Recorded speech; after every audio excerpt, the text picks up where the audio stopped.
Pawan Kalyan OG cinema విడుదలవుతోని fans ఓ ఓ అని మొత్తుకున్నాడు. చిన్నగా లేదు పోర్రి టాకీసులల్లా. గబ్బర్ సింగ్ గాశారం మంచిగా లేకనో లేకుంటే సిద్ధు సిద్ధార్థ రాయికే సిచ్చర పిడుగు అసొంటి ఫ్యాన్స్ ఉన్నారో తెలియదు కానీ కొత్తగా సినిమా విడుదల అయితే చాలు మొత్తుకొని చచ్చిపోతున్నారు. మనకన్నే అనుకున్నాం కానీ బెంగళూరులో కూడా పవన్ కళ్యాణ్ ఫ్యాన్స్ పరిశాన్ చేసిండ్రు. కేఆర్ పురంలో ఉన్న ఓ సినిమా టాకీసులో గిట్ల పరదాను పర్ర పర్ర చింపిర్రు.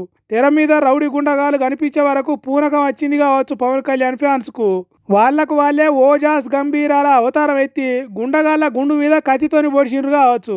ఇంకేమున్నది, ఆయనతో పరద చినిగి పక్కున వరిగిందట. అబ్బో ఎట్లనా ఉన్నది కథ. పవన్ కళ్యాణ్ ఫ్యాన్స్ అంటే గీ తిరుగుంటారా అని బెంగళూరు కేఆర్ పురం టాకీస్ ఓనర్లు ఆడుతున్న సినిమాకు అంతరాయం కలిగించిర్రని షో ఆపేసిర్రట. కత్తితోని కస్స పొడిచేతానికి అదేమన్నా చెద్దరి బట్ట అనుకున్నారా? కద్దరు గుడ్డతోని పెద్దగా వేసిన పరద దాన్ని ఎందుకు పొడిచిర్రురా మీ తాళ్ళు దెంప అన్నట్టు తిట్టిర్రట. సినిమా ఎట్లున్నదో చూసి రివ్యూలు రాసుకునేటోళ్లకు, సిన్సియర్గా పవన్ కళ్యాణ్ సినిమాలు ఇష్టపడేటోళ్లకు సినిమా అర్థం కాకుండా అయిందట. ఎట్లా పడితే అట్లా ఎగురుకుంటా ఆగం చేసి అల్లా కల్లోలం చేసిరట టాకీస్ను. మరి అంతే, పవన్ కళ్యాణ్ ఫ్యాన్స్ అమ్మాజాక అనేటట్టు చేసిండ్రు.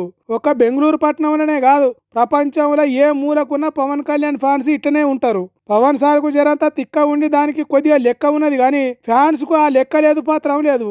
అట్లాంటి వాళ్ళు అయితేనే పవన్ కళ్యాణ్ కు ఫ్యాన్స్ అవుతారని మాట్లాడుకుంటున్నారు ఈ పరదాజింపుడు కథ తెలిసిన పబ్లిక్.